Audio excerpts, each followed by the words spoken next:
1 middle of the ring. Hey. 214, somebody. Jobber Nation, welcome to not just only another episode, our 250th episode. I know the background, the area, the ambiance looks different, so we wanted to make this episode super duper special. So shout outs to WTF Media Studios in the building for having us this morning. Guys, 250. 250. Okay. my God. Okay, yeah, because there you go.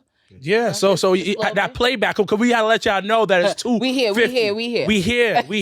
Put the camera on me, Dave. We on Dr. Put the Umar camera on time. me, because I don't think they understand what we've been doing. We on Dr. Umar. 250 episodes. Judas and the Messiah. They tried to shut us down. They took our sunny days and made them try to make them dark. But yup, we like wrestling. Yup, we about the culture. They try to make us heels, but we stay true to who we are. Call us coons in this game. Call us coons. We had to shut down the cats and those dogs. And we had to cross them T's.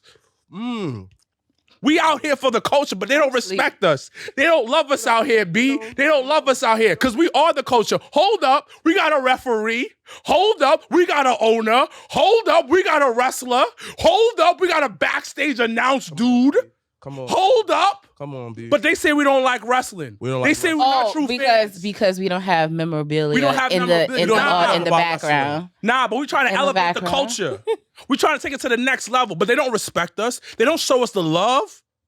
We try to put everybody on. But we going to continue to show love and put everybody on. Shout out to Stephanie Hardy. Of the Stephanie Hardy podcast that is sponsoring Sir Wilkins' first match this Saturday at Battle Club Pro Let them know. against Let them Simon know. Miller. Do you have any last words for Simon Miller as we are going into Saturday's? Simon Miller's going into the dirt. Simon Miller is going into the A little dirt. bit much, but It ain't too much. a little much. But those that are watching on the live feed, tomorrow night, Friday night, here in New York at Legends, we have the official weigh-in of Sir Wilkins versus Simon Miller. Simon Miller should be landing here tomorrow afternoon sometime. So we will be at He getting Legends. jumped as soon as he get off the plane. Now you're DN. How you come through customs and be like, boo, boo, boo, boo, boo, boo. That would be fire though. Oh, shit. That'd be a great Oh, skit. damn. We didn't think that through. Because that was like what y'all did at the 7-Eleven. That's like actually one of my favorite. Wait, like, who said that? How clips. that? You said who said how that? I can't set that up. Good luck with that. But I'm a director for a reason, B. I direct promos out here, B. You saw the epic promos with Prolific and me. You know, the epic throwback of me and my brother. I mean, but jumping Classic. someone in an airport is very Jumping somebody in the airport is hilarious. slow, rough. Hilarious. But as we are talking about 250, you guys that are on the live feed. But hold What? up. We gotta thank the fans. Yes. So those that are watching on the live feed, Our day please, ones, Nick, let us know what Maurice. some of your Happy birthday, Maurice. happy belated Maurice. Let us know some of your favorite moments, memories, Perfect hydration water. alkaline. Let us know some of your favorite moments of the last 249 episodes of the Jobbertears podcast, from the beginnings to the middles. And I always go back to when I did the panel, shout outs to Dr. D, when I did the panel at BlurCon and he played our first episode. Like I had never even seen it. So I literally was on the panel like, this is wild. But it's so dope to have so many people, you know, within these last 249 episodes, not only support us, be along for the ride, be along of the journey, be a part of the journey. So everyone to the network. So shout outs to Eurosport, Saison Talk, Cats and Dogs. Everything that we've helped build is really just been a testament to everyone that has supported us. Look at our tree. So so God, like even us Asian visually, people associated with us. You know, shout out to Dirty Hills. Dirty Hills. Shout out to the Jobbertears South. You know, Jobbertears South. shout out to Prolific. Battle Club. Dang, this goes on. yeah, This so goes on. it's Darius Carter. Darius Carter. I don't even know how we got connected to that, but he made sense on that. Boom, boom, boom, boom, boom, boom, boom. sound effects. You're gonna get the lovely sounds of the sound effects from But Sir see Earl this Wilkins. weekend. Shout out to Earl. Oh. Yo, I was sitting here like, it's about to be the most hoodest wrestling event ever. It's about to be a barbecue. It's about to be a in the wintertime. Yo, yeah. you got people from DC coming, Maryland, Delaware, Long Island, upstate, like Philly. Oh, fuck Philly. Shout out to Philadelphia Yeah, no, Eagles. shut that down. Shout out to the Philadelphia Eagles. As Mrblacc is wearing, shout outs to the New York Giants. you already know. Heading to the divisional final. Boom. The outcome's gonna be Saturday, B. You already know. You know what's crazy? We'll talk a little football because we all enjoy football. I'm okay with that. So you know what's crazy? I'm worried. What makes you worried? Is it because you didn't think Danny Dimes could have carried that team to a victory against the Minnesota Vikings? You know what? He played very well. Statistically, the Vikings have one of the worst defenses in the league, statistically speaking. But regardless, I always say this, regardless of stats, it's any given Sunday. When I say any given Sunday, I mean that anything can happen. You mean like how Jacksonville won that game? Yeah, which is how you guys beat the Patriots when they had a perfect season. Twice. Once the first time. Or how time. Dallas still won even though their kicker missed every field goal. So it's any given Sunday, anything can happen. Now, why am I worried? First things first, Jalen Hurts is not 100%. Ooh, talk about it. We run a run pass option type of offense. We run RPO all the time. So, and it's literally our offense, and you saw in our losses this year, most of our losses, it's catered around Jalen Hurts. Literally, that's what it is. It's catered around Jalen Hurts. And he's not 100%. So I'm worried. Once again, for people who are watching, why am I a Philadelphia Eagles fan? Black quarterbacks. I ain't gonna front the Giants. Never had a black quarterback. Black quarterbacks. Donovan McNabb, Michael Vick, Jalen Hurts, Cunningham. We have a history of having black quarterbacks. And when you have somebody that looks like you doing huge things, you go towards that direction. Of course. Now, That's fair. I am worried. Who do I think is the king of the NFC? San Francisco 49ers. So, yo, I can't even, I know way too many 49er fans, and I'm just like, oh, God. But I'm like, listen, y'all got one job and one job only, and that is to get Dallas out of the way. So it's very interesting. So those that actually are going to be coming to the show on Saturday, I am going to try to find a little bar nearby so we can all try to watch the game, because the game comes on 8 o'clock, which will be directly after the show. So just stay tuned for that. But yeah, no, it's an exciting time, but also with exciting times, you know, it has been a somber 2 days in wrestling with the loss of Jay Briscoe, the unexpected, untimely passing of Jay Briscoe. You know that how that even now, like, they still fucking with him. Well, as far as that, like, the network, they will not air, like. Well, yeah, Warner, but yeah. You know, it's a rock and a hard place, because as people, and especially like for us as a wrestling community, because in all honesty, I haven't really had this feeling since Shad had passed, because it was once again another unexpected loss. And I mean, loss is loss, and there's no, you know, there's no right or wrong. There's no one loss is greater than the other. A loss is a loss. And I think us as a community, and that's the one thing that I've always loved and appreciated about wrestling, is that we are a community. So if one hurts, we all hurt.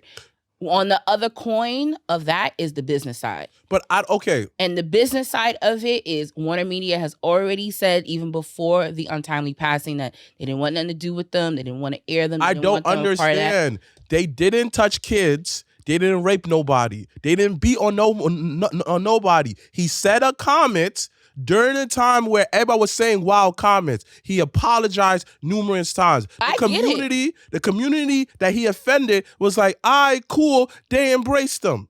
Because understanding that, yo, during that time, we was wild. The 90s, when you look at 90s television, Jerry Springer, the era that we was raised, where he was raised also, yo, you're going to say wild things. But you obviously see that, yo, the community has forgiven him because he showed improvement of his behavior. But you know what? Put me on. So this is something that and people mentioned it, people talked about it. It's one of those things you kind of like, fuck it, whatever.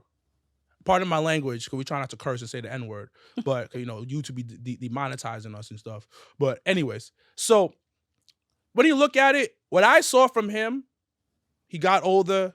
I saw a family man. Yeah. And I understand the Warner Media stuff, but it's one of those things like whatever at that point. And you've interacted with him. I've interacted with him multiple times because he's been at Hog multiple times and put on, shout outs to Main Event. The trilogy that Main Event and the Briscoes put together at House of Glory was absolutely amazing. Every match was a banger. It's gonna be Speaking of Main Event, timeless. Though, Main Event will be here this Saturday at Battle Club, defending their tag team championship. You're gonna see once again Battle Club provide great champions. Not only just at Hog, also at Battle Club. Check us out. So, but it's one of those like what I saw, and I think we should move away from that whole Warner Brothers stuff. Yeah, because I don't really care for that. I mean, everybody's gonna, pay their respects, and everybody mourns differently. They pay their respects differently. And, people that have, that are close to the Briscoes and things like that have already expressed their condolences, expressed their memories. And even when we found out, like, and as you mentioned about Main Event, like, that being the last time I've seen the Briscoes and being up close and personal like that. And the one thing that I will say outside of the matches, which I highly recommend everybody going back and to watch if you were not physically there, is the fact that, as you mentioned, the one thing about them is that they're all about their family. They're about I've never not seen, and now that I look back, we were like, oh my God, but where me and Danny were sitting behind the kids.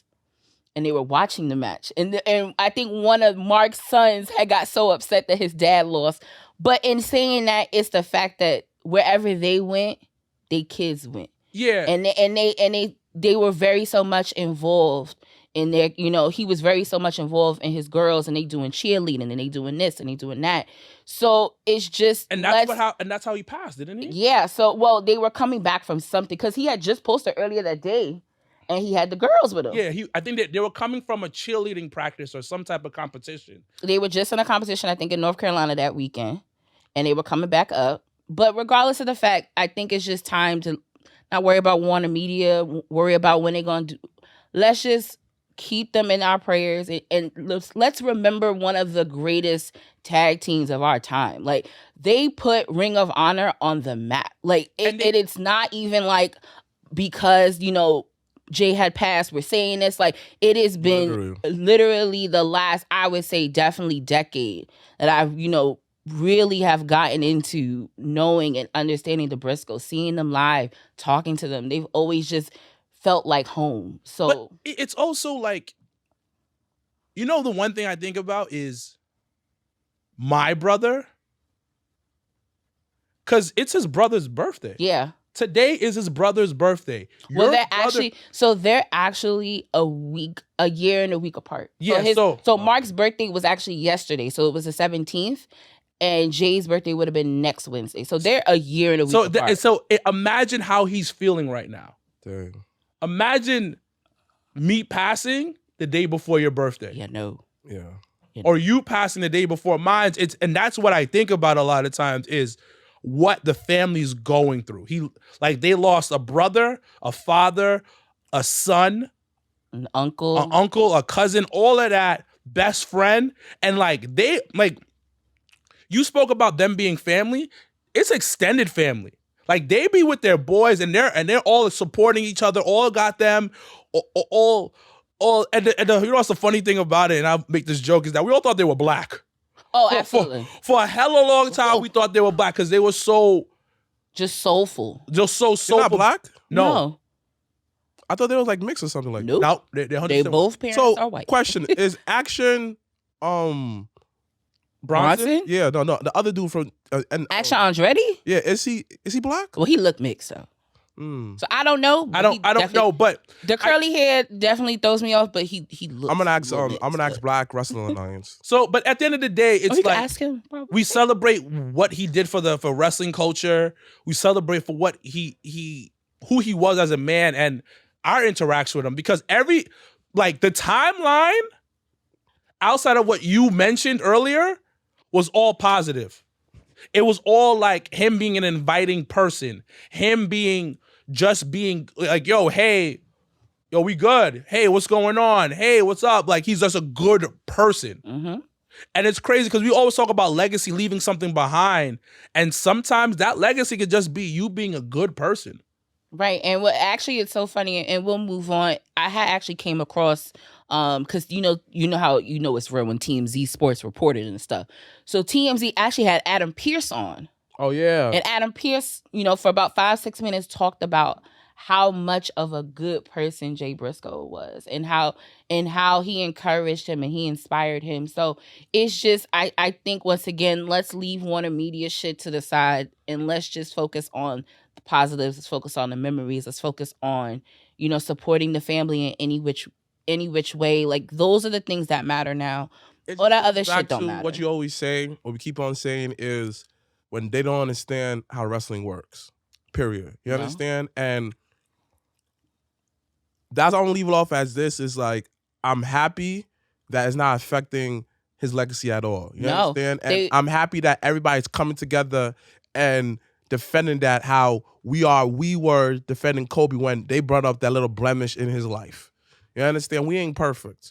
And reason why that I like him, what they bring is they always left where they enter something. When they left, it always was better. No matter what they do, they brought in a crowd. Cool. They talked to the wrestlers. They encouraged the wrestlers. Like, when they was heels, they was heels. Like, they embodied what wrestling really is. Just entertainment for the family. And also, and I'll just say this last piece and then we'll really move on. But and it actually still goes back to the last match with main event at House of Glory, is the fact that in this business, one of the major things that's a part of your legacy is how do you put new talent over? How do you push someone or people above? And the one thing that I will always be thankful is that the Briscoes had gave another layer to main event. And that's essentially how you're supposed to leave the business. You're supposed to leave the business better than when you came in. And a lot of people don't always do it. It's for their own reasons, and that's fine. But I can tell you the Briscoes, without a shadow of a doubt, was always about how do we elevate wrestling? How do we elevate the next coming up? And that is what I will always appreciate of the Briscoes from now into the end of time. So, all right, moving on to other things. Yo, random. So, I have a connect. I have a little birdie that works for NBC. Oh, and that's going to be involved in the contract negotiations of WWE. Like TV or yeah, TV contract negotiations. Okay, good. So I'll be getting some information from this person.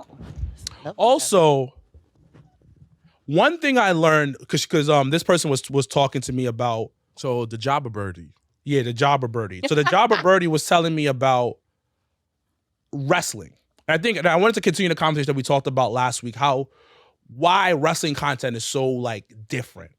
First of all, you know how we speak about people like, oh, I don't watch wrestling. And like, because we're in New York.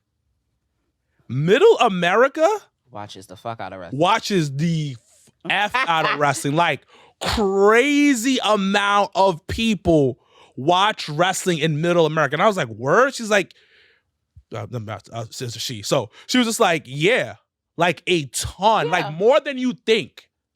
But then when we also think about the history of wrestling, it started in a circus. Yeah. It's carny. Well, that and the fact that you have to go, it goes back to the territories. Yeah. You gotta think about it, where you have all the different regions, and even if you listen, there's been like once or twice I've heard even Jim Cornette mention the fact of how heavy wrestling has always either been on the radio or on TV in the Midwest and in the South, which is Middle America. Like, shout out to Spice Bugle. She's going to be there Saturday. She's from the Midwest. And we was talking one day, and she was just like, yo, people don't know you in the Midwest. If you really want to get over, go to the Midwest. Because if they fuck with you out there, you are good. Like, we speak about the South, we speak about the North, and the South is heavy. Like, Jim Crockett Promotions, NWA is South. Like, we speak about that, but the Midwest, what she was telling me, I was like, word? She was like, yeah. And what some people don't realize, so they look at content. We talk about it. Remember we talk about the YouTube and all of that? All of that is added up now. Mm-hmm. Because people's like, oh, we don't watch, we don't. And one thing I didn't realize, this is why you got to talk sometimes to people who are in that field. Mm-hmm. Technically speaking, we don't watch TV, but we do watch TV. Well, yeah. Because when you're watching Netflix, 9 out of 10 times, you're watching on your television. Mm-hmm. You're at the crib. You're watching Hulu 9 out of 10 times at the crib. Because Hulu got commercials now. They always did. If you have they always did. They always, unless you pay the pay the like the non. I pay it. No, I don't pay. I don't pay that. Yeah. Oh, I don't pay. I don't pay it for. No, I get it for free from Sprint. Well, it's good to know that shit. I don't pay for the ads for Paramount. So that's the thing. And you use my Hulu. So I pay for Hulu. So she was telling me. Use mine, dog. She was telling me that it's all added up now. Yes, dog. All of that is added up, and sports is so important. And I know it's a sports entertainment. Most people watch sports live. So most people watch WWE live. Yeah. Nobody watches it the next day. Something we talk about, oh yeah, YouTube. No. Most people watch wrestling live. So if I'm an advertiser, I'm hitting that. I'm spending those ad bucks to get it there. And she was like, we sell that WWE is live every week.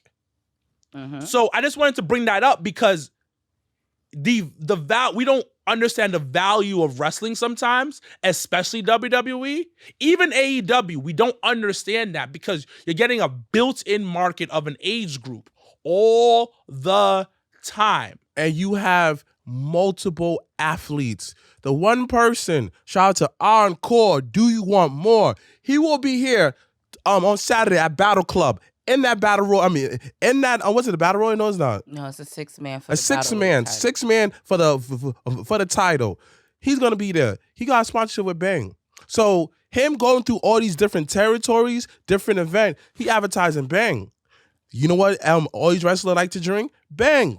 They like the energy drink. So right there, hey, you know what?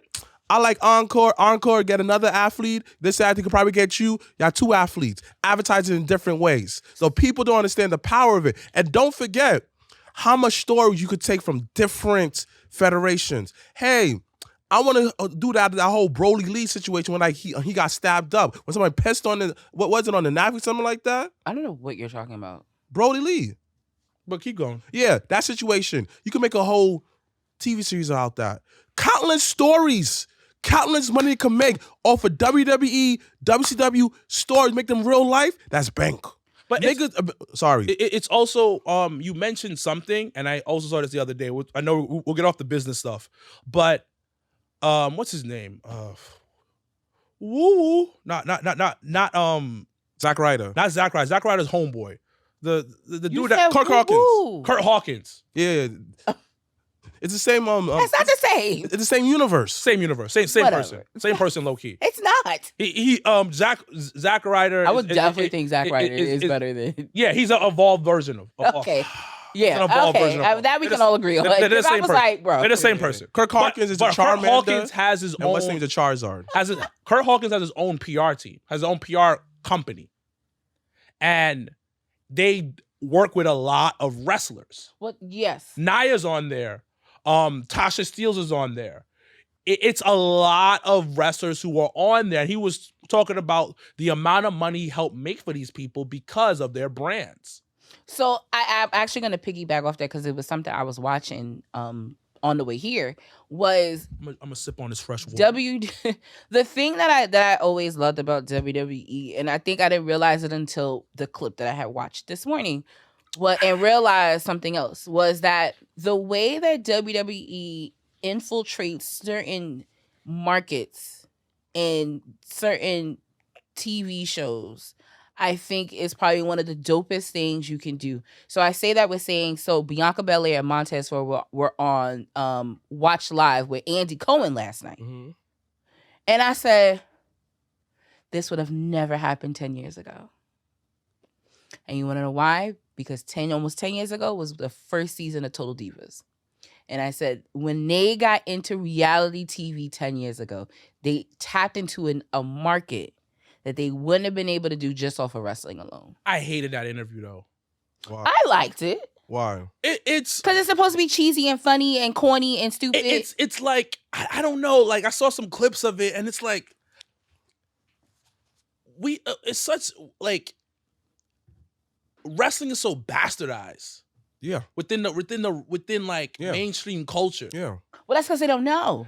But the thing about it, it's like this. It's a mega ignorance. Yes, they don't know. Like some of the questions Andy asked, it was just like what? He was like, "Are there a lot of gay wrestlers?" So, have you ever got a hard on when you wrestled? These are real questions, though. No, but and to be fair, though, the show that Andy does is after 11 o'clock, so it's a late night kind of tip. But what's wrong with these questions? Where you say random questions.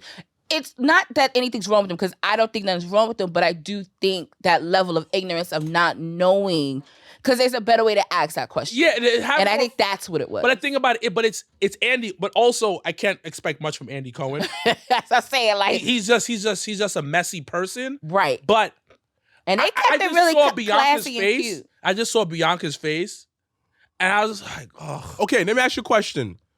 Do you think that it would have been better if somebody that who's not aimed to be messy, like for example, a Charlemagne, ask the same question? Matter of fact, no. No, because you know what it is? You know what it is? You guys should say, because like we go through this. We interview tons of people. I could ask that same exact question, but in a different way. But that's what she just said. But yeah, no, that's I think what the issue he had. Like for me, it wasn't tasteful. That's what I'm saying. I know Bravo, I know Andy Cohen, I know how he give it up. So the questions to me were just silly and obnoxious, but that's how that show goes. But I say that in saying that women that watch that show, that don't watch wrestling, and now I've seen a black woman that is also champion with her husband, may now not only tune in to Monday Night Raw, but they also will, because this is now once again going to help elevate when their show is on Hulu. And then people are like, oh, you know what? I'm going to tune into that Montez and Bianca show that's on Hulu because I saw them on Andy Cohen. So I say that in saying that what WWE has done is they've positioned their superstars to hit different markets and different audiences that they normally wouldn't hit. And that's how you expand and that's how you grow.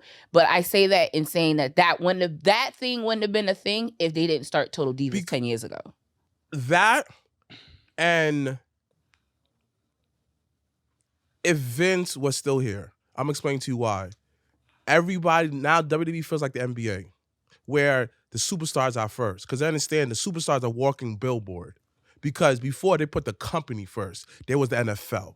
So now them, going back to the more NBA style presenting the superstars, has done wonders. Because if it was 10 years ago, they would not go on that show.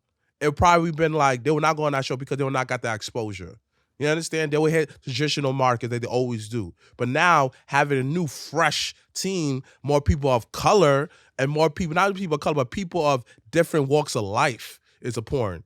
Because seeing Biggie on the Breakfast Club, monumental, big dogs, monumental. Seeing like Bianca Belair in NASCAR, understanding that, hey, Bubba Wallace Bubba Wallace is up there, so let me get a black woman to do that, represent our company well. But you know what it is? I can't even say it's the Vince thing. Yeah, I can't say it's a Triple H thing. Wrestling is wrestling. Yeah. Wrestling is not black or brown for the most part. Yeah, it's not. Certain parts are brown. Shout out to my Latino people. I love y'all. But majority ain't a color. If you look at the corporate structure at WWE, majority of that is pale. Very, very pale. And this is what I know for a fact. The reason why is because a couple of people that look like me, you, and Janelle are in that building now. That's why Bianca's there.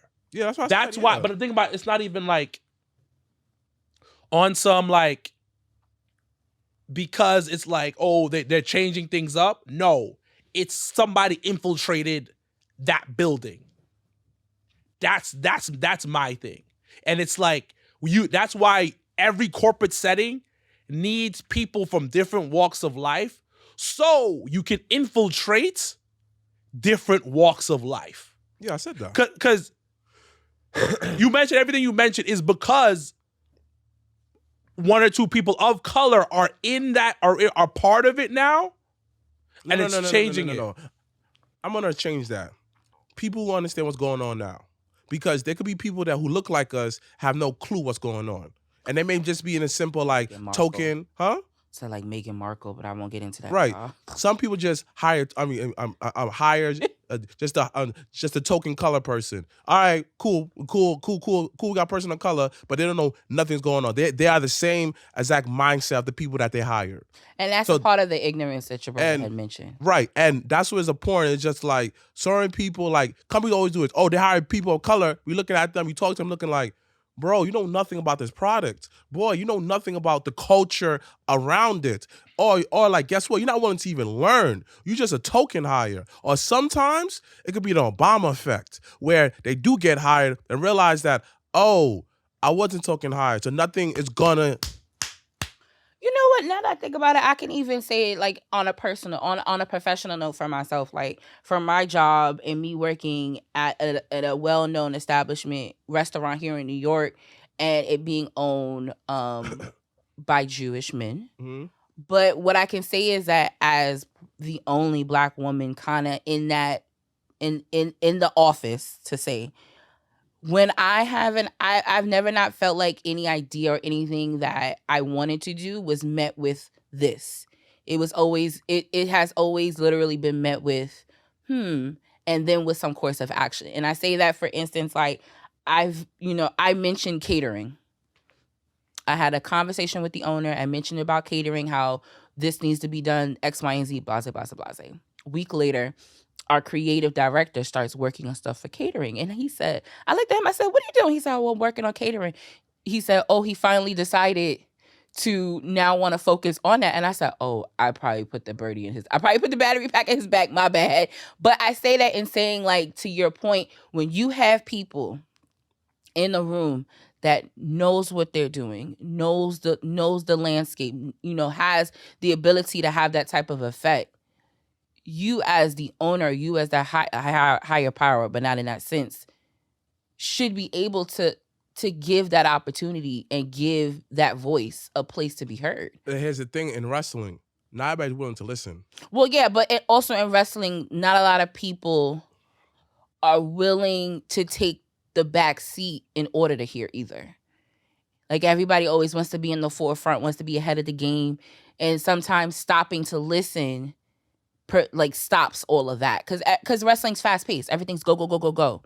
The moment you pause and you really think about some shit, it's like, oh, I probably shouldn't have did that, but now it's too late because I already done did it. Because everything's live in wrestling. Yeah, and there's no cut. All right, it's just live. Well, except for Rampage, when whatchamacallit had messed up his rap, and they literally stopped, and he went back and came back out. So taped, get a little more leeway with tape. That's still live.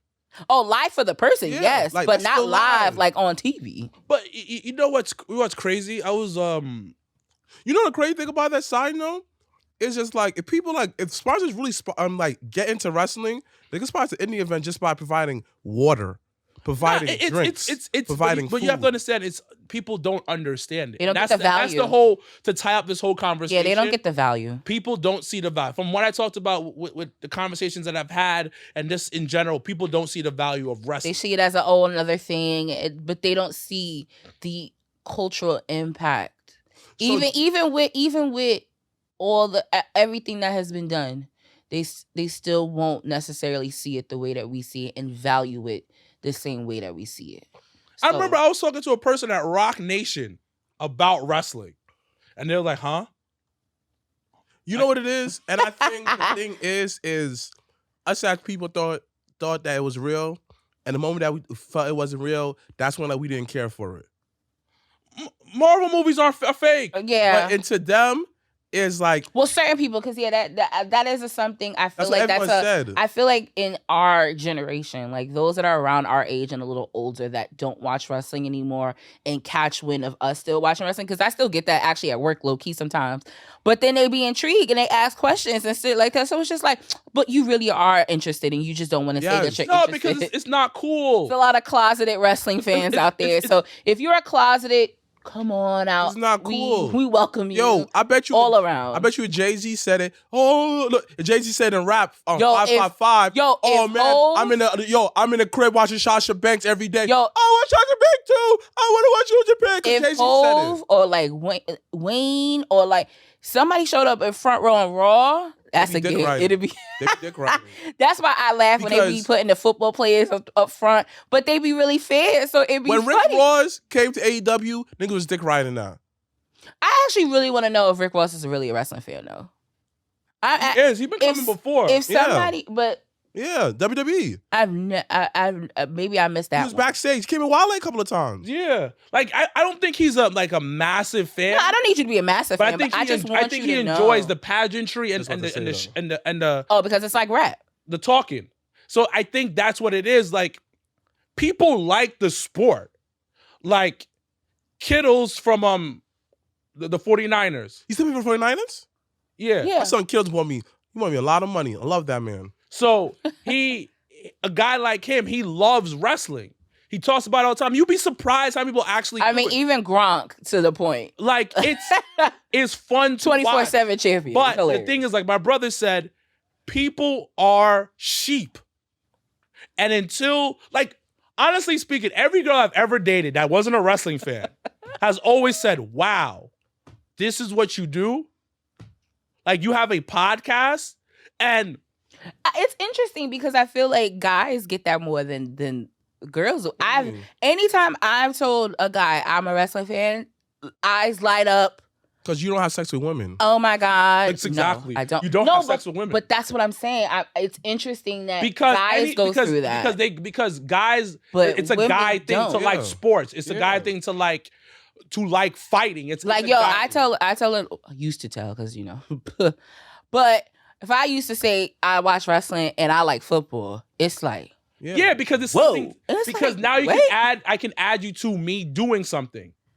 Yeah. Like I usually do this, but like literally, it's girls like, what? Like they're in shock.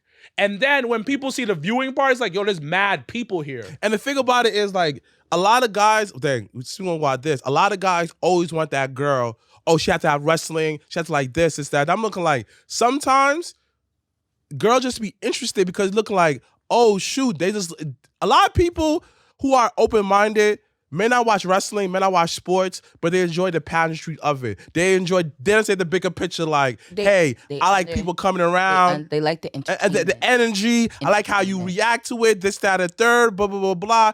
And like, even the girls who make shit on you, oh yeah, wrestling and shit, I'm looking like, bitch, Love and Hip Hop is fucking fake. All your movies is fake. Bitch, I see your real hair. No wonder why you wear fucking wig, bitch. All right? Girl. Who hurt you? Don't forget about your nails either. Don't forget about your fake hurt you? Nah, but it's the truth because straight up shit. I've been around. Oh, you never really had to deal with it because it's the opposite. Because it's like yeah, oh my I God. find it. But the thing is, like being, like I'm in my 30s, and let's say we didn't do this. There was no success behind what we do. Mm-hmm. Like so the fact that we're at 250 is a success. Is success. Absolutely. But even the other things that we've all accomplished individually and as a group, if I was just a regular wrestling fan, because honestly speaking, if I'll rap at times, I just want to be a fan. Okay.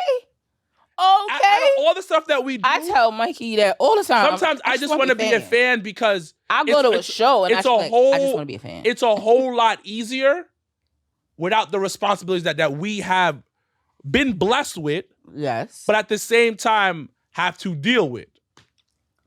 And all of its glory. All its glory. But like it's sometimes I'm just like, yo, dogs. Like if they didn't see all this, they'd be like, yo, what is wrong with you? Like, regardless, you're still gonna suck my penis. Wow. All right. Even if no. I'm going off on this because women be acting like be trying to play me. I had my ex be like, yo, why do you do this? Chick, some of this wrestling stuff paid for this trip. And now shut up. And like, what do you do any different at your job? What do? You watch Love and Hip Hop all day and complain about these. Even if you don't even watch Love and Hip Hop, you watch movies. And every girl that tries to play a guy because they're a wrestling fan, what do you want him to do? Go out and cheat on you? You know, speaking about cheating. But yeah, y'all watch Love and Basketball over and over again and still cry. Y'all watch all these romantic comedies. And say, oh my God, I want me that, That's man. my Fridays. But the thing about it, you watch romantic comedies and your life is fake. Come on. The boyfriend that you like, your last boyfriend didn't like you. Exactly. So He's usually for sex. So speaking about cheaters, so I stumbled upon this is a sidebar, and we're going to talk to, we've been past the Corey, cheater guns. We've been past that one. Cheater. But no, so one thing I think that I definitely want to tiptoe into this year is doing reactions for wrestling stuff, but that's a different thing for a different topic. But I say that, and so me and Mikey found this guy, Tone. Shout out to Tone out of Baltimore. If y'all know Tone anywhere in Baltimore, please let him know Janelle from the HR from Jobbertears podcast is looking for him and want to interview him because by far, but he doesn't use it. By far, the funniest reaction person to do for cheaters, like the show. So, I'm going to send it to y'all. I'm going to send y'all one episode and y'all going to tell me. Because when you said cheaters, I was like, oh my God, my man Tone, that's all I've been watching all week. Outside of wrestling, of course. But all right, let's actually now get into talking about some this week in wrestling. As we're in the fast track to the Royal Rumble, which is next week. Excited much. Once again, if you will be in the Tri-State area and you want to come and view 11 years in the game viewing party at Legends, the boys will be there. So make sure to RSVP, of course. Shout out to Michael Bostic. Shout out to Gene. So make sure to RSVP for that. If you will, once again, be in San Antonio, hit me up. Let me know. Would love to meet up.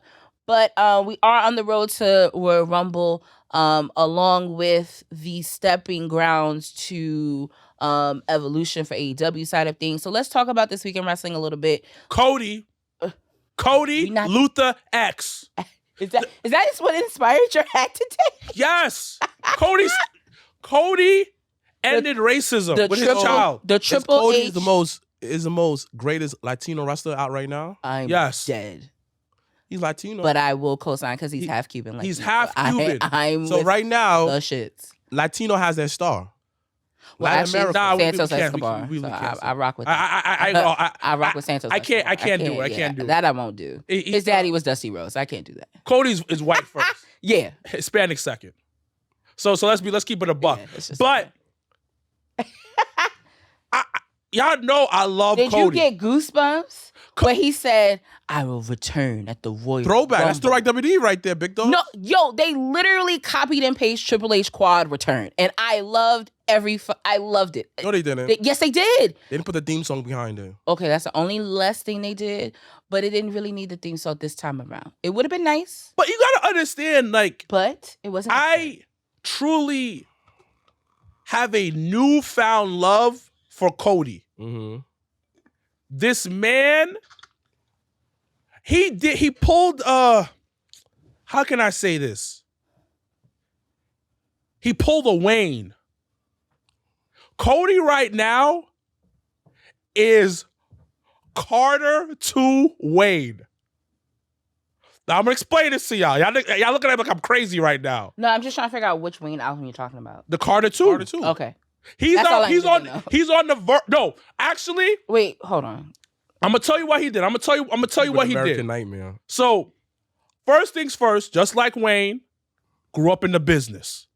Okay. Birdman, my daddy. Dusty, my daddy. Dusty, my daddy. Dusty. Legend. Birdman. Legend in Louisiana. Follow me, guys. Follow me. I follow you like a train. Follow me like a train. Choo choo. Oh, I like the Carter thing. Just like that. I had to think about it. I was like, he drops his first. He's out there, young. Drops his first album, very young, in WWE. They don't respect it. They ain't feeling it. He was the Hot Boys. He was a Legacy, Hot Boys. You see where we going here. Okay. You see where we going here. Okay. So he cooking. He's getting his respect. He gets elevated even more. Gets the IC championship when he had the mask on. Best version of Cody. Smoking mirrors. Best version of Cody in WWE pre-American Nightmare. And like, he brought the white strap IC But the title. white strap. That's his that's Carter elite. 1. That's his Carter 1. And you know how me and you love the Carter 1. The original Carter, he was cooking. He was cooking, but nobody was eating. Mm-hmm. Then what he do after? He left WWE. Went on the indie run.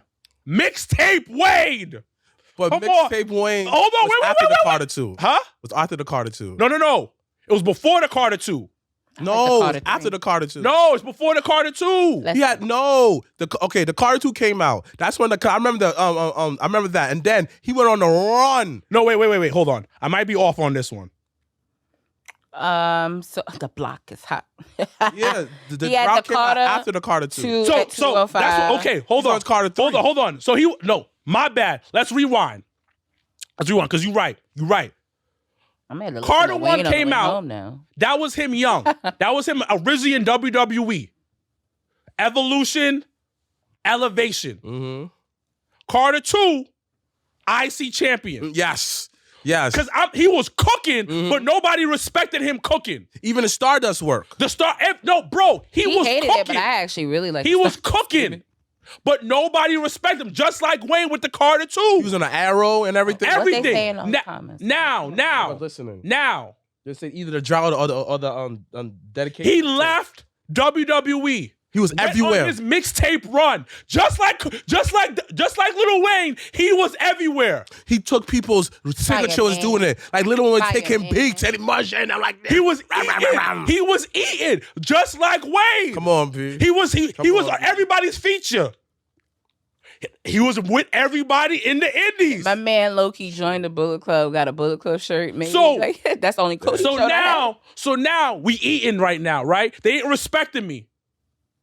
But I'm gonna make my own.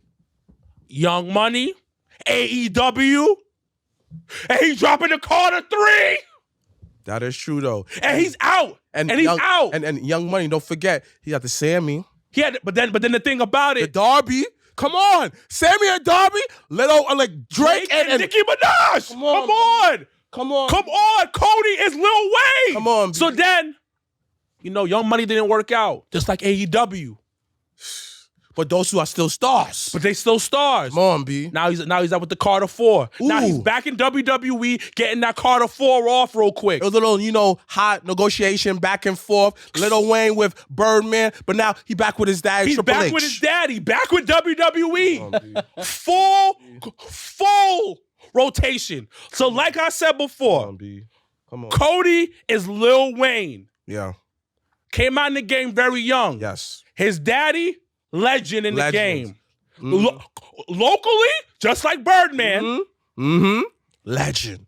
Dusty's locally a legend, especially down south. Well, yeah. Just a legend.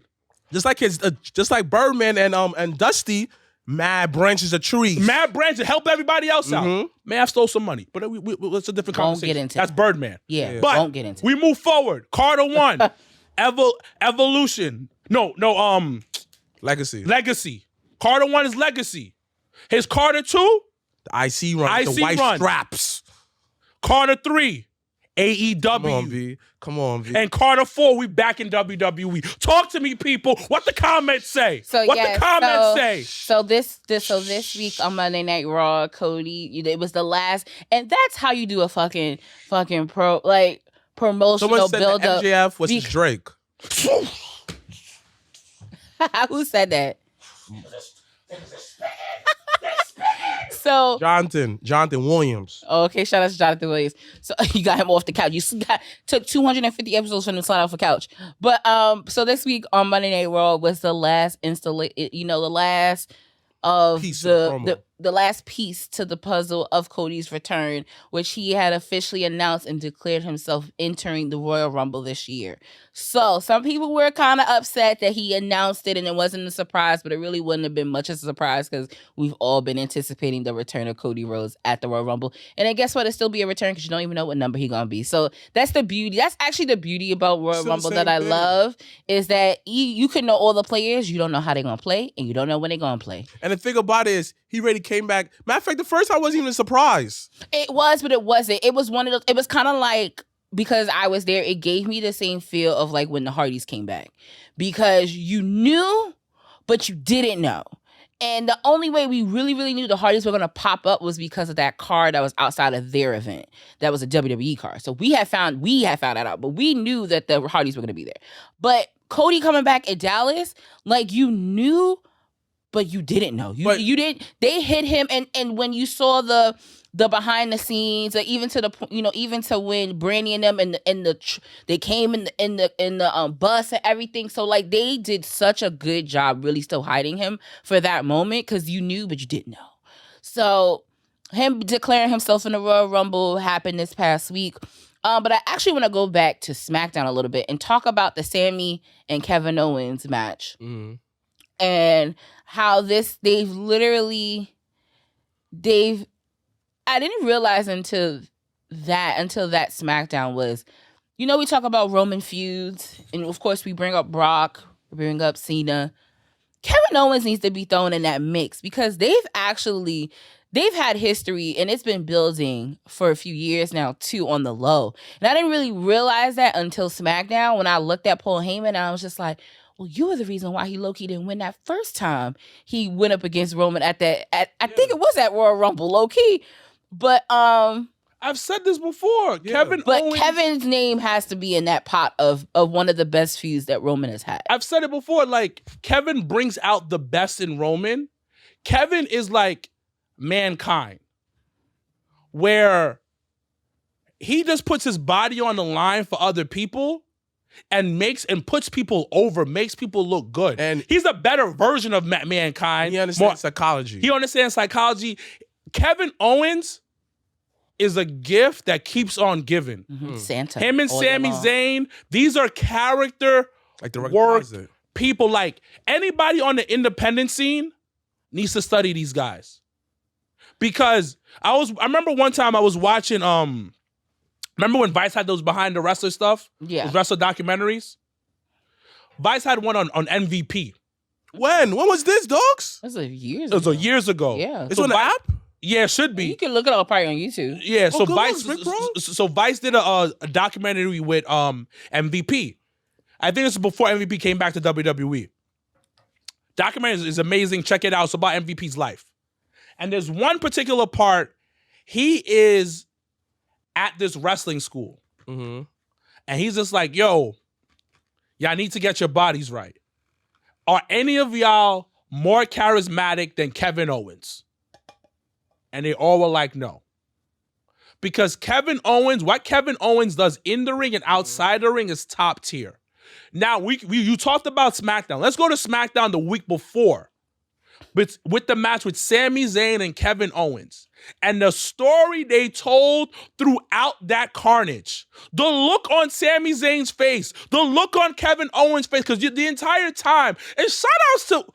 You mentioned this 100%. The production of WWE be on a whole different level, and people don't realize this. I'm glad you entered the conversation on that one, because literally to the camera shot of, and I have to low key rewatch it because I feel like I'm the only one that saw this.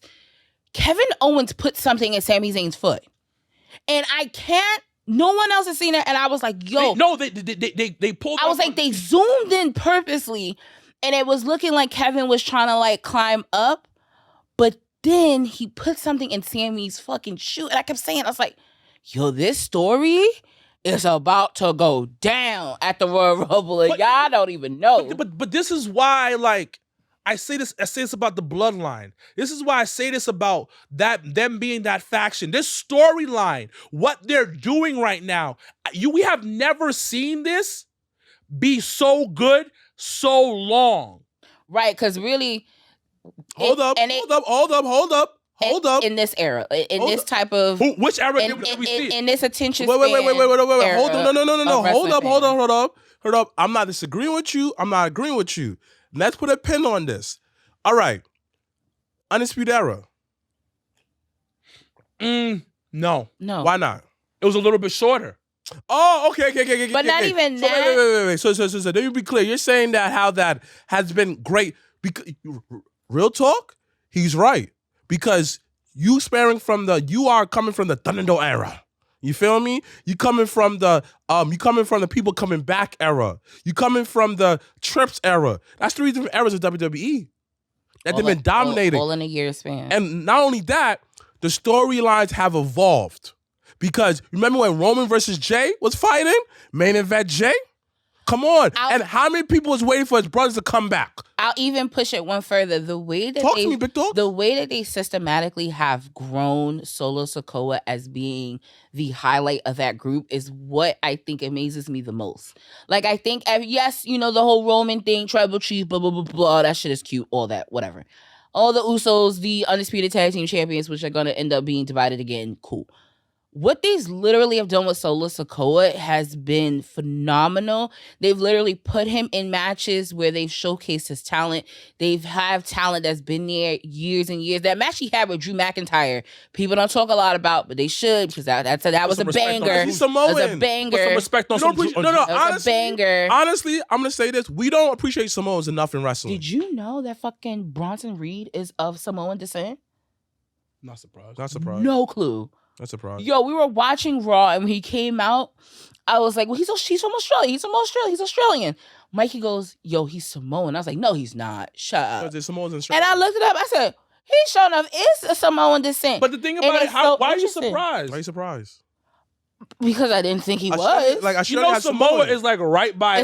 Yeah, I know they're like close. Down the block. But I'm gonna say this: That's like saying people in Alaska are Russians because it's so close to Russia. Do we reappreciate? Yes, there's a ton of Russians in Alaska. Yeah, Ron Rush. But like, I don't think that we can't confirm that or deny that. But I don't think that we appreciate Samoans enough because we expect them just to be good, and we don't appreciate how much that they put people over and got people in the right direction. Well, they like, we don't like we appreciate it, but like I don't feel we don't really appreciate enough. Like every Samoan that's in wrestling is dominating, and how many people have matches with them, they get better. Like honestly, I'm gonna say this right now: Samoans is what black people should have been. It's here or there, and I understand where you're coming from, but.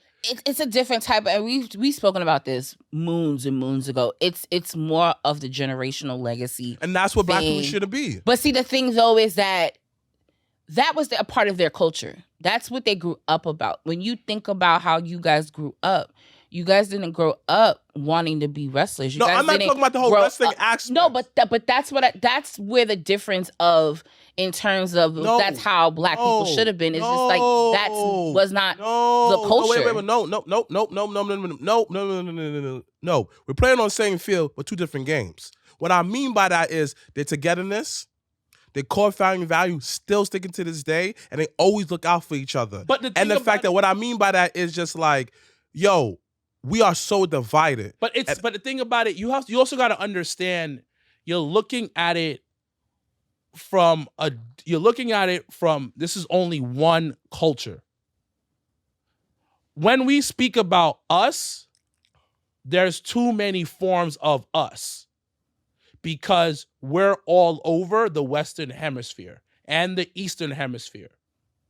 Samoans are just Samoans. So think of it like how, for instance, like Dominicans don't consider themselves black. But the thing about it, Dominicans stick to Dominicans. Haitians stick with Haitians. It's a deeper culture. It's a cultural thing. It's a cultural connect. And then Samoans in general, it's crazy because, to be honest, the Samoans in wrestling is only one family. No, let me ask you a question. So, like, they just end up having like 5+ kids. Educate me. You know what? We try to get Samoan here actually ask about their legacy. So it's just, all right, what I mean by that is like, I just want to get clarity. So you're saying that with Samoa is just that one culture, right? It's one culture. That's what you have to understand. But then we're also looking at a very small part of that culture, which is only really one family. The Samoans that we talk about in wrestling is from one family. It's from one legacy. Like every Samoan that's been in WWE for the most part, even the ones that's been jobbers per se, they all come from the same family. Back to Peter Maivia. Like it all goes up to Peter Maivia. Like all goes to him. We find out that The Rock is part Samoan. He's connected to Peter Maivia. We find out Yokozuna, Yoko, Umaga, Rikishi, the Usos, and Rosie. Everybody is from that family.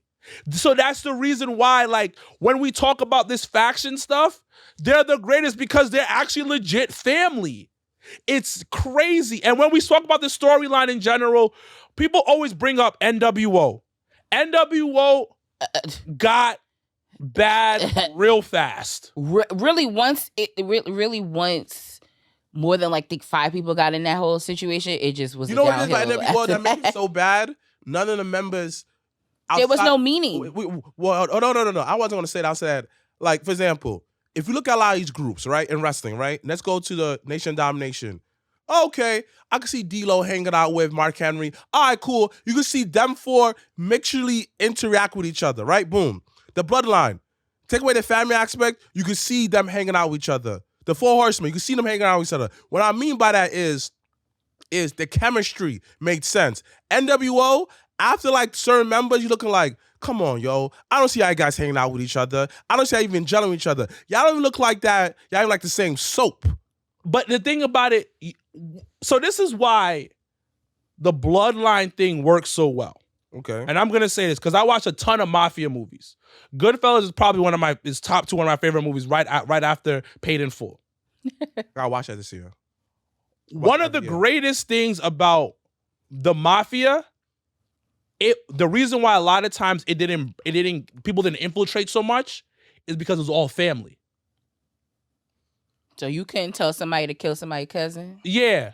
So it was all family. So when you look at so let's look at the Bloodline storyline. Everybody within the Bloodline is family.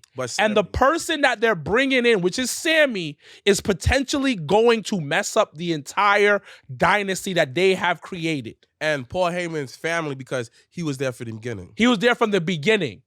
But the thing about it, when we watched the storyline, we had thoughts about Paul Heyman as well when it came to Brock. Oh, well, that was because history repeated itself. Yeah, because history. But that's what I'm saying is he had turned on Brock before. When we look at this storyline, this is so Mafia based. Because as soon as you bring somebody else from the outside, that's when things get ruined.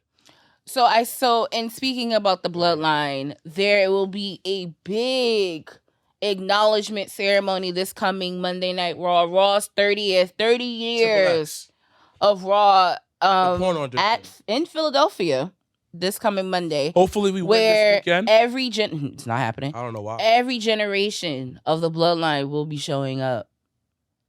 So who do you guys expect to see this coming Monday? I don't see her. But she's been doing all right on NXT. I said that from the beginning. I love that she's with Joe Gacy. I love the group that she's in. She's in a group where she can grow and elevate and they can help teach her and be that. So I like that for her. NXT's on a whole different level and we're going to get to that in a second. But once again, every generation will have representation. As long as The Rock is there, I'm happy. And Michael Bostic. Michael Bostic, I need to talk to you. Kiki, I need to talk to you. Wow. And everybody else hating on my man, The Rock, because Black Adam didn't do well. I think it's not so much people hating The Rock. People are disliking Dwayne Johnson. And that's why. Because he fucked up. Pardon my language. What happened? So The Rock came in to Warner Brothers. He thought he could put his dick on the table and then realize... No. Don't disrespect The Rock. He actually put his dick on the table. Well, because he got paid. So he got what he wanted, and Black Adam didn't make budget. Okay. So the movie's considered a flop. Okay. And now Michael Bostic, Kiki, shout out to Kiki, God bless your family. Y'all been talking a lot of smack the past couple of weeks about my man, Dwayne The Rock Johnson. So let me ask you a question. Is the movie bad? I liked it. It was all right. I liked it. I'm gonna be honest. So what made it not meet budget? It just what well, people didn't go see it. People didn't go see it. I think it was the stench of DC.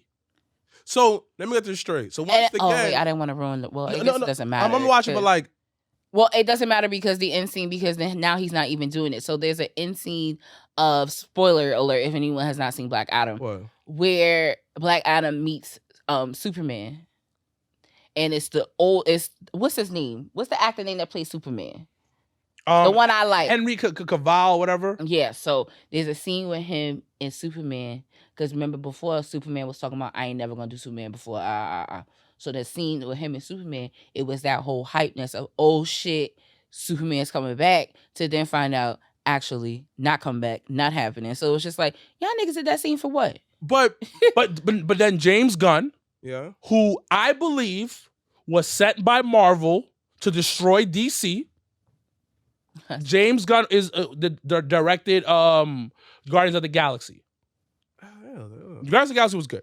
And then he came in, he did Suicide Squad 2. I don't think he did 1. Yeah. And he came in and now he's the architect of the DC universe now. Okay. So in his belief, he was like, I'm trashing everything.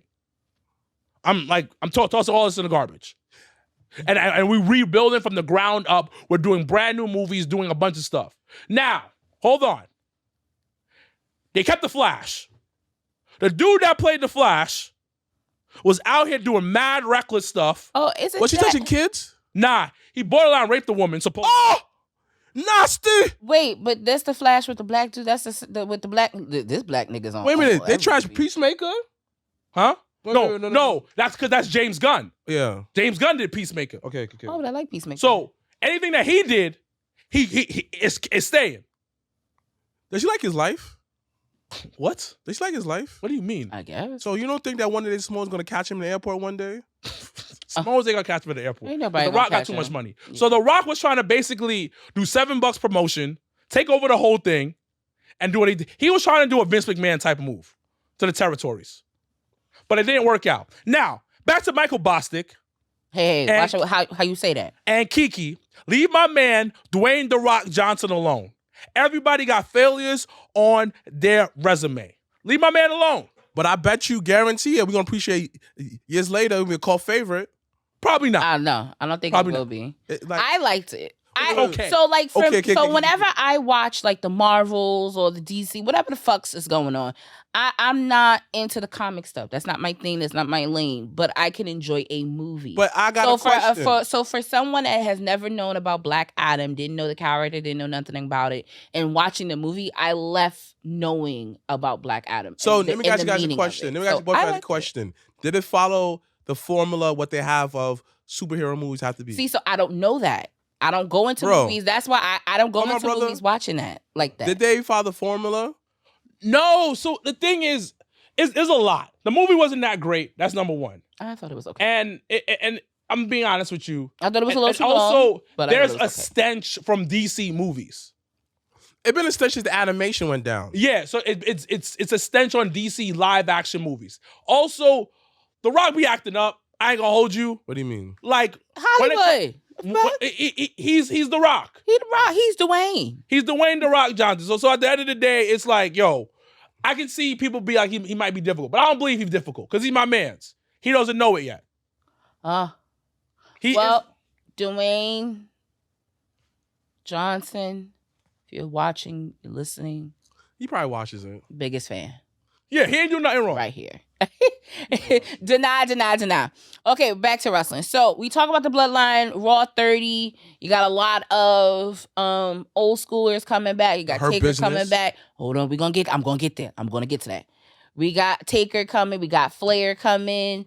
So there's gonna be it's gonna be a bit of a party. But what if Kevin Owens in the Hurt Business? No, so let's talk about the Hurt Business because Michael Bostic definitely said something to me, and I did not like how he said it. But then now, seeing a picture again, low-key made sense. So this past week on Raw, you had the Street Profits versus Shelton Benjamin and Cedric Alexander. Shout out to Ced, shout out to Shelty. Shelty, we still love you. We love you on these parts. Don't worry about him. We love you. But so they've been teasing the return of the Hurt Business. teasing it, and we've all been on the edge of our seats, excited, ready for it to come back. Get your Hurt Business shirts together because it's about to go down kind of feeling. So Mikey has said when we were watching Raw, he's like, yo, because, MVP's been talking to Shelton and Cedric. He talked to Bobby. Omos came back this past week on Raw. Michael had said while we was watching that tag team match, he was like, yo, what if MVP is not scouting Cedric and Shelton? What if he's scouting the Street Profits? And I said, fuck, that could be very much true. And I don't know how to take that.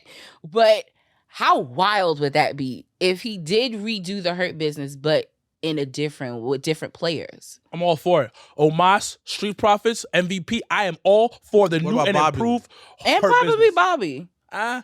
Bobby don't need it right now. But Bobby don't need it. Yeah, he actually kind of and I'm okay with Bobby not being in the Hurt Business right now because he's on his own, kind of like road to getting the U.S. title. He has another U.S. title match with Austin Theory this coming Monday in Philly for Raw 30.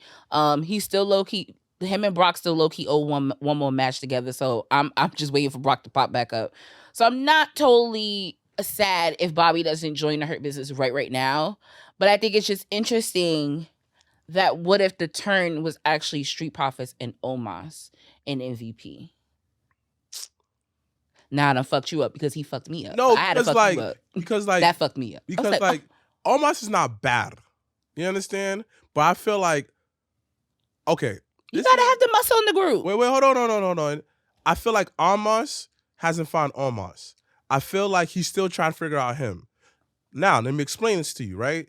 As far as his in-ring presence, how he dressed in the ring, how he carry himself, how it's everything. Mwah.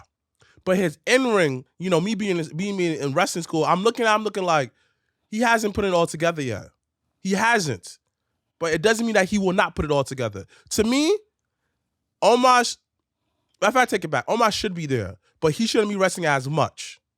But I think that having someone else there should make the group better because you can't have Omos fighting all the time though. But you need someone like a fourth member. I'm not kind of MVP. The fourth member to be in her Street Profits. I mean, to be in Hurt Business 2.0. So who you think it should be? In the Hurt Business 2.0. That's hilarious. Carmelo Hayes. Oh, that's it. See, okay. But then I actually like him and Trick together. Okay, Trick could come. I actually really, and it's funny because I get so annoyed because he ain't never got no clothes on like you. So I just be like, why are you always naked? Yeah, Trick. But I like the dynamic of him and Trick. And what if they get hit row? Yeah, they'll dress. No, then that would be like two tag teams together. Then they would dress better. Wow. But I get what you're kind of saying with Omos joining the group. I'm not even entertaining that nigga. I'm not doing it. I'm still live what someone said yesterday. I forgot who said this last week's show. Someone said he wears his money on his clothes. What's that dude? Hit Dollar? Top Dollar? Top Dollar. They say he wears his money on his clothes. Yeah, first of all, why don't you know his name? He turned heel. Okay. Oh, speaking about heel turns. A-Dubs. What about it? I guess the turn or the double turn of Tony and Paige occurred. Because you can't be like when you go against Willow, you got to be heel. Yo, but see, that's the thing, and it was so funny because I was listening to What Culture this morning because I shout out to What Culture in the building on Saturday. AEW doesn't believe in heels and faces. So that whole concept. So when they had said that in the clip, and when you just said that, I was just like, no, that doesn't even matter because they don't even care. Hold up. I care. Hold up. They don't care. Hold up. It's not fair because the direction that they're going in, they are. There's more of the fine line now. I'll give you an example. Ass Guns, his sons, Billy Gunn kids. Yeah. What's they called? The Ass Boys? They're called the Guns. The Guns, right? Heel shit they doing.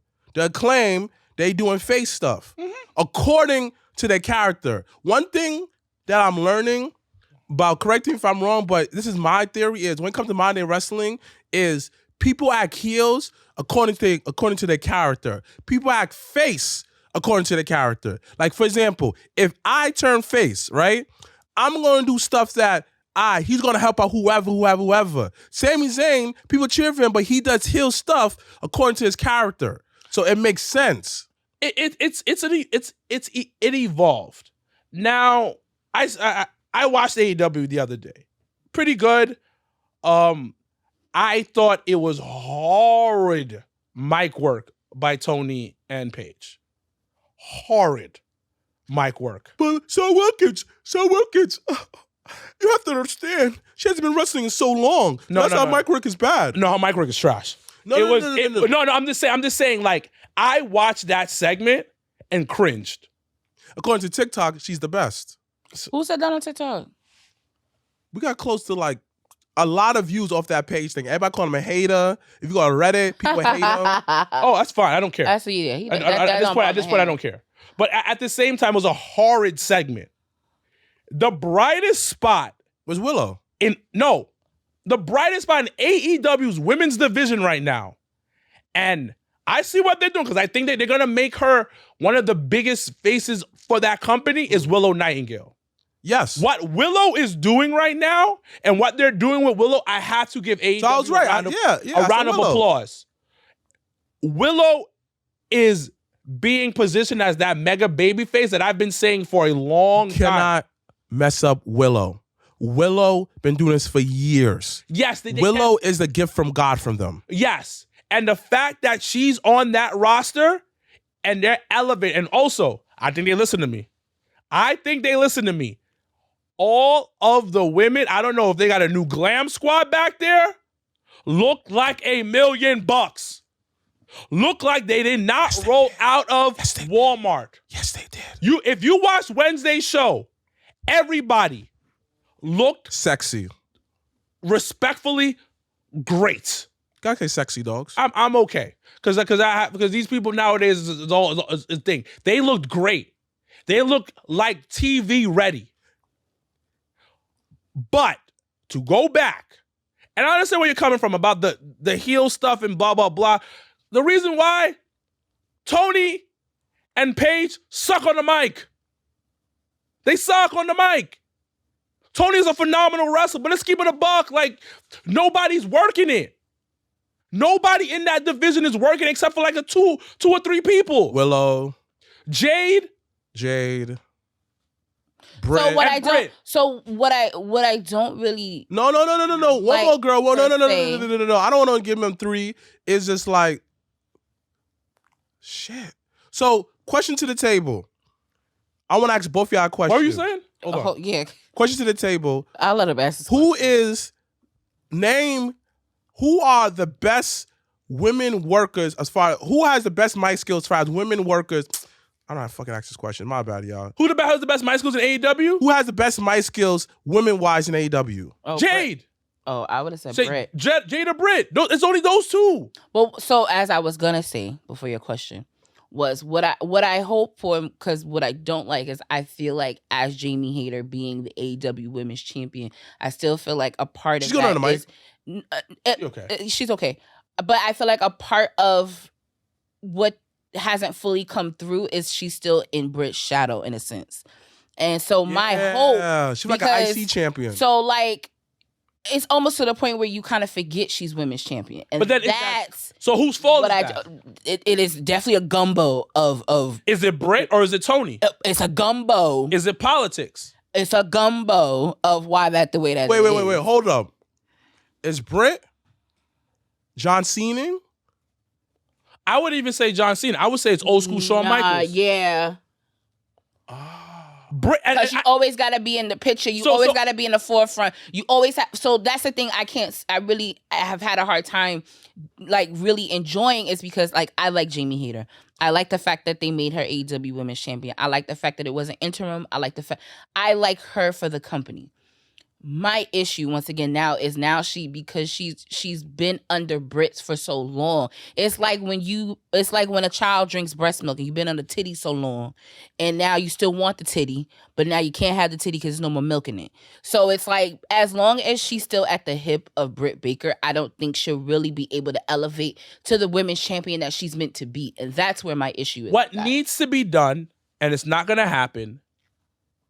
Britt needs to turn on Jamie Hayter. Jamie Hayter and Britt have a program, short or long, and Britt goes off TV for a while. That's what needs to happen in order for Jamie Hayter to fully evolve as one of the big names of that women's division. So do you think that is it by design that you feel like not many women are able to get where they get? So the problem is, I don't know this for sure. We're doing an assumption right now, and I'm doing off what I'm seeing. Okay. Tony obviously loves Britt Baker, and he wants to make sure Britt Baker's on his television screen. Now, low key, Britt is probably that women's division needle mover. But how do we find out who's the other needle mover within that division until you give them chances? Certain people didn't really move the needle, i.e. Thunder Rosa. Athena was she? Well, she's ROH Women's Champion now. So that's a different conversation. Yeah. You know what I mean? And others who haven't moved the needle, and they tried it out. Britt Baker's probably the only one that has probably moved the needle within that women's division. But you need to put other people in position. You have to say that, yeah. To either rise to the occasion or fail.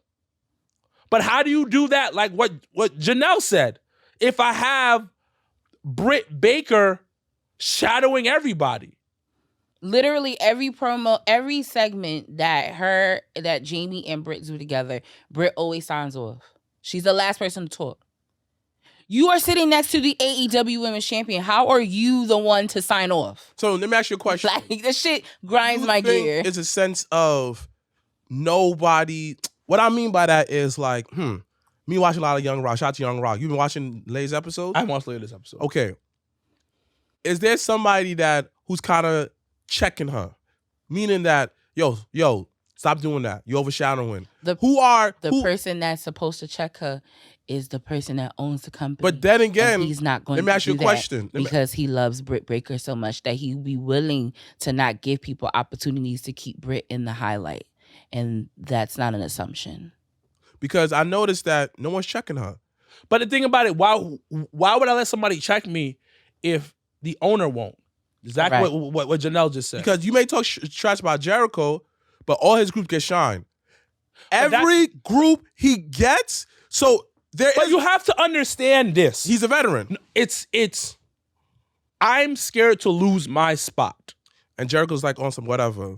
Jericho is a hit or miss. Jericho would pick and choose who he wants to like low-key put over, but then low-key he always has to still be in that forefront. So like even when they did the promo this week where they're gonna challenge Ricky and Andretti to a tag match, and it'll either be him and Sammy Guevara or him and Daniel Garcia. So like regardless of anything, Jericho always puts himself in that position, and I am not mad about it. I don't complain about it. It is what it is because that is Chris motherfucking Jericho. But it don't feel forced. But when you have, sometimes it does. In what way? Give me an example. So, who's he putting over? But the thing about it, let's keep it a buck, man. Because y'all be saying he putting over people. I mean, put over the wrong people. No, but I mean in a sense by putting over, it's like you wouldn't have known about Action Andrade. No. Yeah, but the thing about it, like I know that because of Dirty Hills. But if you didn't know that, the average person doesn't know who that man is. But he was the talk of the town when he beat Chris Jericho. And what did that go? Well, now they got the tag team match going on, so I don't know. But why do that? Why? But the thing is, I know I get what you're saying. I know, yes, we put him over, yeah, blah, blah, blah, but it doesn't, like, there's other ways you can do it. Like, you pick and choose certain people you put over, but then they don't really do anything after. I'll give you an example. Pride and Powerful. You have both of them. And listen. And but that's an internal struggle. Yeah, wait. Hold on. No. I'm looking at a sense of a television standpoint, right? You missed out how many good feuds with them. How many opportunities to make more money with that tag team? And like you said, after like everything was done and said, where is what's his name? Ortiz. That's floating around. He's injured and he's sitting out his contract. And no. And they don't fuck with each other. You notice that I said Ortiz. I said Ortiz. I didn't say Santana because I didn't get to him. What I mean by Ortiz is it's like Ortiz has been kind of like in a weird position, right? I know what happened to Santana. I'm not focusing on that run. Ortiz, what happened to him? You understand? I just feel like it was just like, all right, cool. So think of it like this. Imagine you being from New York, the struggle, the grind, and now you have... I know, wait. I know the behind the scenes. Let me finish. I know the behind the scenes. Let me finish. I'm not trying to Let me finish. I'm talking about on screen. Let me finish. I'm in your voice. Let me finish.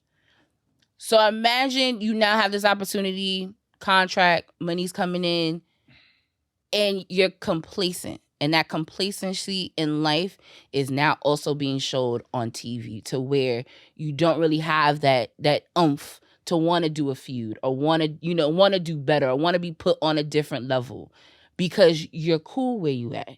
Like and we all go through this in wrestling where you want better for the wrestler more than the wrestler want better for themselves. Like Shelton Benjamin and me. Don't do that. According to everybody, it was Vince's fault why he didn't see the Ring of Honor on New Japan like that. It is what it is. It could have been. You never know. So it's Vince's fault that you become like a big champion everywhere else, Shelton Benjamin? It's Vince's fault or is you? Let's leave it alone at this point before we get more hate mail.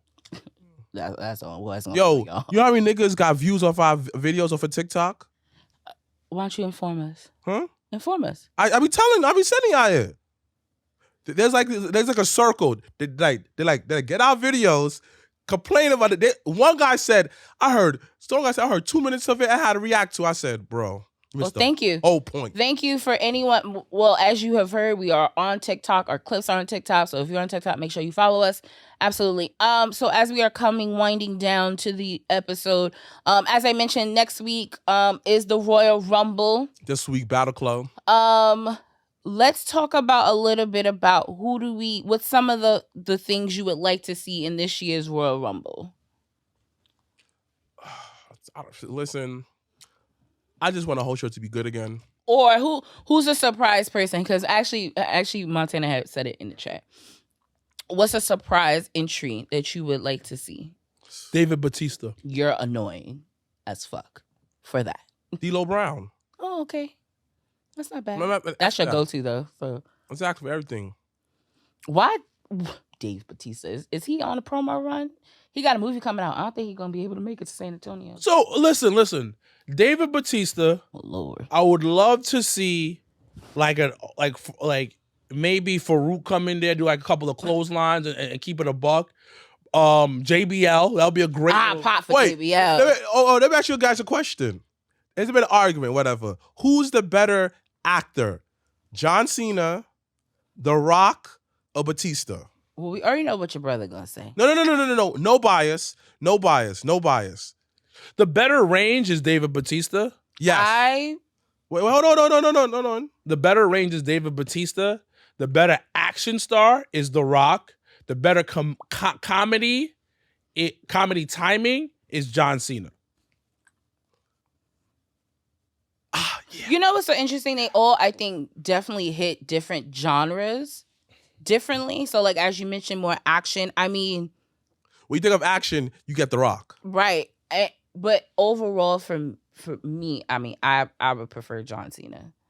Like, I think for him to be on the comedian side, I think for him to be on the romance side, I think for him to be on the serious side, I think for him to be even as Peacemaker, like I just think character-wise is more, I think, elevated. Because Dwayne is going to be The Rock in every movie he's going to be in. That is not true. That is very true. I think for me, he was a coach. I got to be with my brother. But guess what? He was still The Rock. Don't disrespect The Rock. It's not a disrespect. He people's eyebrow in Gridiron Gang. And you know what's crazy? Walking Tall is actually one of my favorite Rock movies, and I feel like the movie no one likes. Welcome to is fire.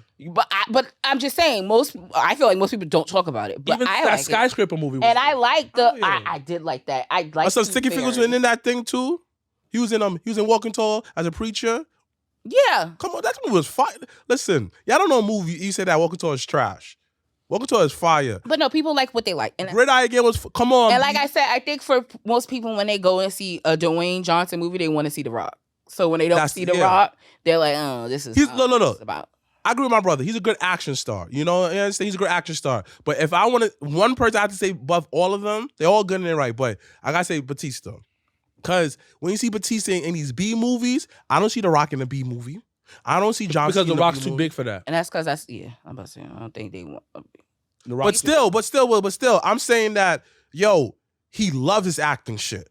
Because you're going to see him in movies, he's going to shine. Every movie he's in, you feel Batista present. Serious, laughing, he has a more better range. So for me, he's the better actor. Don't get me wrong. If you put any of those three in the movie's going to sell. I'm not taking away their star power. No. But I feel like Dave Batista is the HBK of movies right now, wrestling movies right now. I don't know if that's a compliment or. Yeah, because like that's good. Wait, HBK pre-drugs or after drugs? Both. What? Coke HBK was nice. Jesus. You know how he was so nice he don't remember. That's how nice he is. Just like Perk Angle. Don't remember. Let me ask you a question. Have you ever did any activity on drugs? Not weed. I'm talking about on shrooms, all of that. Why when you do, I will not do when that. you do, I will not listen, do that. listen, I should have said this. I played football on mushrooms before. I was unstoppable. So imagine if I was on coke on football. I actually don't want that for you. So I wouldn't want that for anyone watching. So understand that's a compliment. We got yelled at for that. What? Loki came to the school. So Loki's a psychopath. Great guy, but he's a psychopath. So he comes to Hog, and nobody at Hog does this, but he was just like, I see that there's this whole trend of people getting high in the ring. It's so funny because the way your jaw is moving is exactly how his moving. And he was just like, no. He paid attention to him. He's like, y'all do that? Y'all should be out of wrestling. And I was like, God, he was pissed off about it. Because he was like, you give your body to somebody, you can't be high about it. But that was just low key. That was some trust. That was a low key. That's a message from low key. All right. As we have stated, Friday, those that are watching on live feed, this Friday we will be at Legend. The weigh-in. No. I got this, Janelle. The official weigh-in. I'm pretty sure. No. I gotta hype this up, B. So I gotta hype this up, B. I gotta hype this up, B. You can hype it. Just wait. Let me get all the stuff out. I'm gonna do it. Hype it. I'm gonna do it. Let Janelle finish. Right. Just let me finish. It's not the same. Let Janelle finish. Just go ahead then. I want to hype up the Friday. Go ahead. No, but let Janelle say it first. Hype it up. No, let Janelle. Hype it up. Hype it up. Go ahead. Go ahead. Go ahead. So I'll say it. This Friday's the weigh-in. Go. It's gonna be amazing. It's me versus Simon Miller this Saturday at Battle Club Pro. It's going to be fire. It's gonna be a good time. Thank you everybody for coming on and watching this episode. It is 250. Thank you guys for all of us being part of this journey and us getting mad at each other on a consistent basis, but sticking together like a family. Oh, so are we kind of like Samoans? Yes, we are the Samoans of the podcast world. Nah, man, we're the Huxtables. You said what? We're the Huxtables. I don't want to be the Huxtables. I don't want to. Yeah. You know, Bill Cosby and the Huxtables are two different people, right? Yes, but I actually. I want to be Black excellence. Regardless, it's still excellence. It's still excellence on any type of tip. And as you can see, these random arguments, these random debates about things that makes no sense will continue. Are we going to another 50 to 100 episodes, maybe even more than that? We will see as we continue down the line. And you know what? Our engineer, Dave, take us away. The hands in motion. If you go with rolling, no need to focus. Traveling states and over oceans. You gotta wait till your coast chosen. Trying to have lines outside the show like Harry Potter releases at Barnes & Noble.